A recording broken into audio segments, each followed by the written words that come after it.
Hey, how's it going? Welcome to another Saturday Conundrum. I'm Brian from the Daily AI Show. And if this is your first time joining us, because I don't know, maybe that you like the thumbnail or the title of the episode, just know that this is different than our normal shows, which are live Monday through Friday at 10 a.m. Eastern. But of course, you can catch us on replays on Spotify, YouTube, all sorts of places like that. In this episode on our Saturday Conundrum episodes, you get a little bit of an intro from me. Then what we're going to do is talk about what the conundrum is, and then you're going to hear two AI hosts talk about that and debate both sides of it. So it's a bit of a departure, obviously. It's something that I always have a lot of fun putting together. And this week, we're going to be talking about the life-or-data conundrum. So let me give you a little bit of an intro here, and then I'll talk about what the conundrum is. And then we're going to listen to our two AI co-hosts debate both sides of it. So here we go. Hospitals are turning to large language models to help triage patients, letting algorithms read through charts, symptoms, and fragments of medical history to rank who gets care first. In early use, the models often outperform overworked staff, catching quiet signs of crisis that would have gone unnoticed. The machine scans faster than any human ever could. Some lives get saved that would not have been. But these models run on histories we have already written, and some lives leave lighter footprints. The privileged arrive with years of regular care, full charts, stable insurance. The poor, the undocumented, the mistrustful, and the systemically excluded often come with fragments and gaps. Missing records mean missing patterns. The AI sees less risk when risk hides in plain sight. The more we trust the system, the more invisible these patients become. Every deployment of these tools widens the gap between the well-documented and the poorly recorded. The algorithm becomes another silent layer of inherited inequality, disguised as neutral efficiency. Hospitals know this. They also know the tools save lives today. To wait for perfect equity means letting people die now who could have been saved. Deploy anyway means trading one kind of death for another. Here's the conundrum. If AI triage delivers faster care for many, but quietly abandons those with thin records, do we press forward, saving lives today while deepening systemic neglect? Or do we hold back for fairness, knowing full well the delay costs lives too? When life and death decisions run on imperfect data, whose survival gets coded into the system, and whose absence becomes just another invisible statistic? So I find this very interesting. And although, as you were probably listening to that, you're thinking, well, I don't know, hold on, can AI do all of that? And the reality is some, not all, but we're definitely not far from this future. And oftentimes when I work on putting these conundrums together, sometimes it's stuff that can happen immediately. It's technology that exists now. And sometimes it's technology that we know is going to exist. AI is definitely going to be able to help in the way that I just outlined with this conundrum intro. So I find this really fascinating. I hope you enjoy the conversation back and forth. I know I did when I listened to it. And yeah, let's just get into it. Welcome to the deep dive. We're here again, ready to unpack another stack of sources for you. Today, we're diving headfirst into something really high stakes. It's right at that intersection of, technology and, human lives. We're talking about artificial intelligence being used in hospital emergency departments for patient triage. And honestly, this might be one of the most morally complex dilemmas in modern healthcare that we've looked at. So our mission today is to really explore this conundrum laid out in the sources. On one hand, AI can demonstrably save lives, ease system strain, huge pluses, but, and it's a big but, it also risks locking in, even amplifying existing healthcare inequities. There's just no easy answer here. It's all about these profound trade-offs. Okay, so let's start with the case for getting this tech out there. The sources have some really compelling arguments for deploying AI triage, like right now. Focusing on those immediate measurable benefits, where does it get really interesting on the life-saving front? Well, yeah, the core idea isn't just that AI can, match what humans do. It's about consistency, tireless capacity, speed, and precision that are, frankly, hard to match consistently by humans under pressure. The evidence for its life-saving capabilities is really quite compelling. We see AI systems consistently doing better than traditional methods at spotting those critical patients quickly. There was one pretty groundbreaking study that showed AI models hitting, I think it was 89% accuracy in identifying patients needing urgent treatment. 89%. How does that stack up against doctors? Right. Well, it matched or even slightly exceeded physician performance, which they clocked at around 86% in that same study. Wow. Okay. And this isn't just, theory or lab results. There's real-world evidence showing these dramatic drops in mortality. Take the study on AI for intracranial hemorrhage patients that's bleeding in the skull. Very serious, very time-sensitive. Right. They saw 30-day mortality drop from about 27.7% down to 17.5%. That's huge, almost 10 points. Exactly. And 120-day mortality fell too, from around 31.8% to 21.7%. Yeah. The power here is how the AI flags these critical cases almost instantly. It prioritizes the diagnoses, which means earlier intervention. Okay, a 10-point drop for something like brain bleeds, that's incredibly impactful. You can see the immediate appeal. But beyond saving individual lives, what about the bigger picture? The strain on our healthcare systems. They're stretched so thin already. Exactly. That's the other major argument. EDs are just, facing unprecedented overcrowding, resource constraints. We all know the stories. And AI seems to directly address this bottleneck. It helps speed up patient flow. It optimizes how resources get allocated. For instance, Johns Hopkins researchers, they found AI helped nurses identify low-risk patients more confidently. So clearing out the less urgent cases faster. Precisely. Which reduces that overall ED congestion. Lets staff focus. And the speed is just key. Analyzing symptoms, history, vitals in seconds. This frees up the human staff, the doctors, the nurses, to put their time and expertise where it's most needed, on the most critical cases. But it also means the less urgent patients aren't just left waiting indefinitely. They get routed appropriately faster, too. It basically makes the whole team more effective. So bringing in the moral angle, if we have a tool that can demonstrably save lives now and ease this immense burden, some would argue, right, that delaying it could be seen as, unethical itself. What do the sources say there? Yeah, many healthcare leaders, especially emergency physicians, argue exactly that point. Withholding a technology that's proven to save lives, that starts to look like, potentially, medical negligence. Strong words. They are. One emergency physician was quoted saying something like, every minute a patient waits for care can result in further brain damage. So if AI helps spot strokes, internal bleeding, things like that faster, delaying it means, quite literally, people might die or suffer worse outcomes who could have been saved today. That puts it starkly. And you connect that to the bigger picture. Medical errors are a huge issue.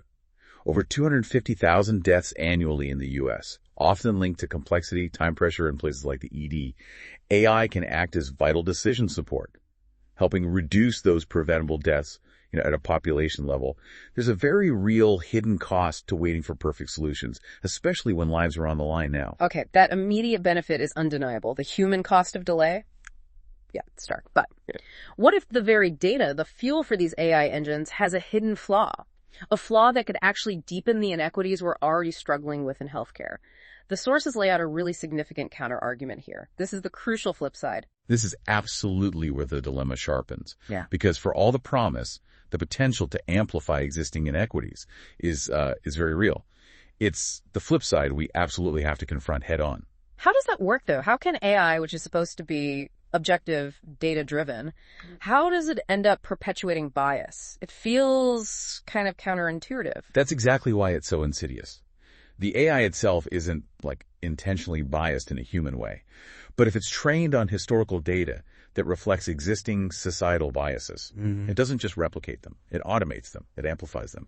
And they get hidden inside these complex algorithms, making them even harder to spot and fix. Can you give an example? Sure.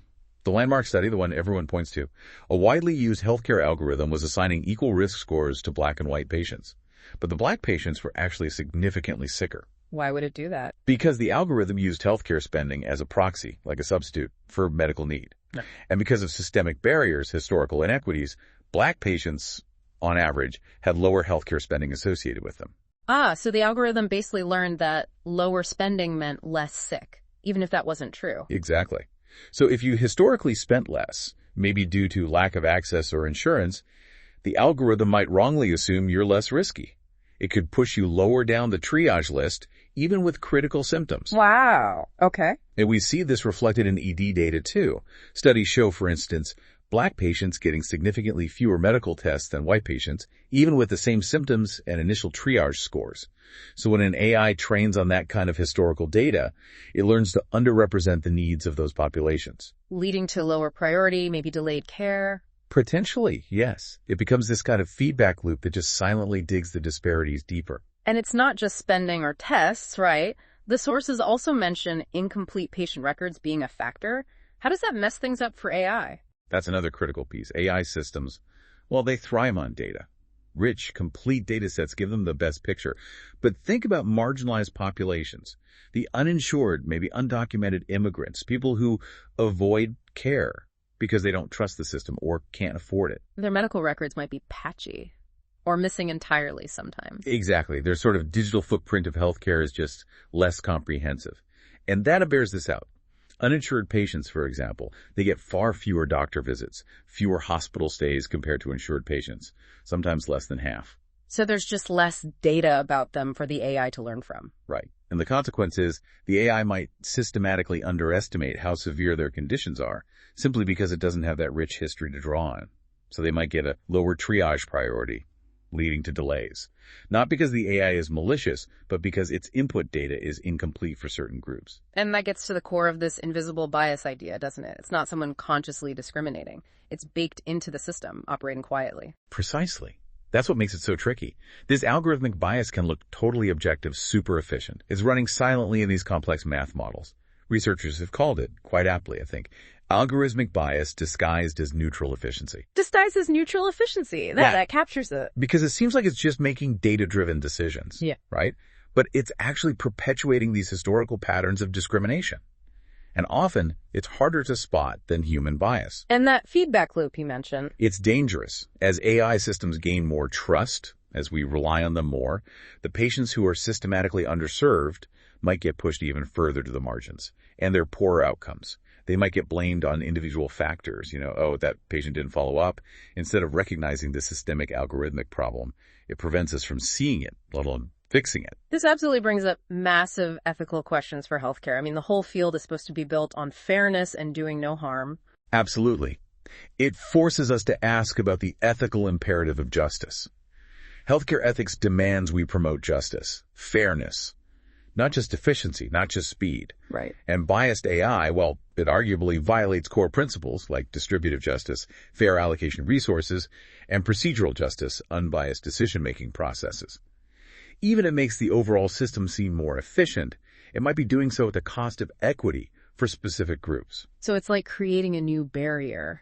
Some ethicists argue it could become a form of technological redlining, where your access to timely, quality healthcare ends up being determined by your digital footprint, by how much data the system has on you, rather than purely by your medical need at that moment. Technological redlining. Wow. And ironically, the very people most likely to have those incomplete records are often the ones already facing the biggest hurdles in accessing healthcare.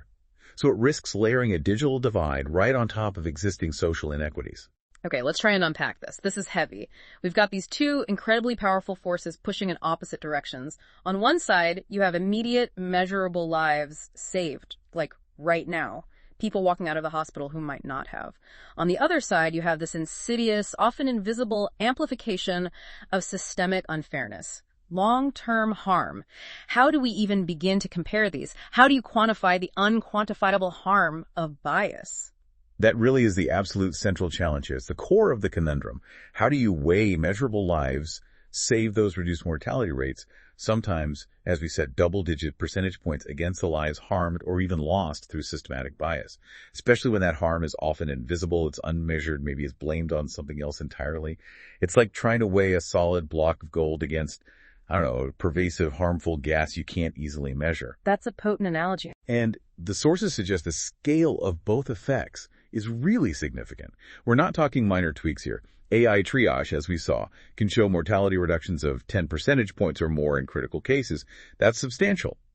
But equally, fixing algorithmic bias, like in that healthcare spending example, could potentially increase access to necessary higher levels of care for minority populations by, say, 20, 30 percentage points. Okay, so both sides represent potentially huge impacts on large groups of people. Exactly. Very real, large-scale consequences, whichever path you lean towards. And there's a time dimension here, too, isn't there? The sort of now versus later aspect. Absolutely. Time complicates everything. You've got the immediate easily measurable benefits of deploying the AI now, clear wins today. But that clashes with the harms of bias, which might not be obvious today, but they accumulate. They build up over time across whole populations, potentially causing widespread ingrained harm down the line. Right. And the reverse is also true. The reverse is true. If you decide to delay deployment, to fix the bias first, well, the immediate cost is potentially profound. Lives that could be saved today might be lost while we wait. And achieving that equity, cleaning the data, retraining the models, verifying they're fair, that could take years to fully realize. So while we're striving for perfect equity, people might be suffering consequences from the delay itself. Precisely. This leads to what some researchers call the hidden cost of waiting for accurate predictions. High-risk patients, the ones who could benefit most from faster triage, right now, they might deteriorate, they might, fail out of the system while we're working on making the system perfectly equitable for the future. It's a really brutal trade-off. So, given these stakes, how do different groups actually view this dilemma? I imagine perspectives vary wildly. So they do, and it really highlights the complexity. Think about emergency physicians. Call the front lines. Exactly. Facing overwhelming patient loads, making life or death calls every single minute. It's understandable they might prioritize the immediate benefits. Tools that help them save more lives, manage the chaos right now. Makes sense. But then you have, say, public health experts or health equity advocates. They tend to look more at the population level, the long-term systemic picture. Their focus is often on systemic justice, so they'll emphasize addressing the bias first before widespread deployment to prevent entrenching those harms for generations. Two very different lenses. What about patients? Patients are, complex. It likely depends on their position. Someone with a really well-documented medical history who fits the profile the AI understands well. They might see the benefits and strongly support deployment, faster care for them. But someone from a group that might be systematically disadvantaged by biased algorithms. They might prioritize equity, wanting the system fixed first. Yeah. And the tricky part is, they might not even know if the algorithm is potentially harming them. It's often invisible to the individual patient, so their perspective is shaped by their experiences with the healthcare system overall, their trust, or lack thereof. Yeah, it's deeply personal, but also systemic and often hidden. So this AI triage conundrum, our sources make it crystal clear it's an unresolved moral dilemma. There's no morally pure solution, is there? Every single choice seems to involve some kind of trade-off, trading off different types of harm affecting different groups of people. That's exactly right. It's not a simple choice between, saving lives today or achieving equity tomorrow. It's much messier. The real question becomes, how can we most responsibly navigate this tension, the tension between these competing valid values? How do we move towards fairer systems for everyone while acknowledging the immediate pressures? Are we deploying a life-saving tool knowing it has flaws that could hurt some? Or are we delaying that tool to fix the flaws, knowing the delay itself has a cost in lives today? It's an ethical tightrope walk. It really is. And, it's also really crucial to remember this. The status quo isn't neutral. Just waiting, hoping for perfect solutions while people continue to die from preventable causes today or suffer from existing inequities. And that inaction, that's also a moral choice. And it has profound consequences, too. That's a powerful point. The cost of doing nothing is also real. So considering all this complexity, all these trade-offs, how do you, listening right now, think society should balance these things? The immediate, measurable benefits versus the long-term systemic impacts of a powerful new technology like AI triage. What steps can actually be taken? How do we pursue both efficiency and justice in this increasingly data-driven future? Definitely something to mull over.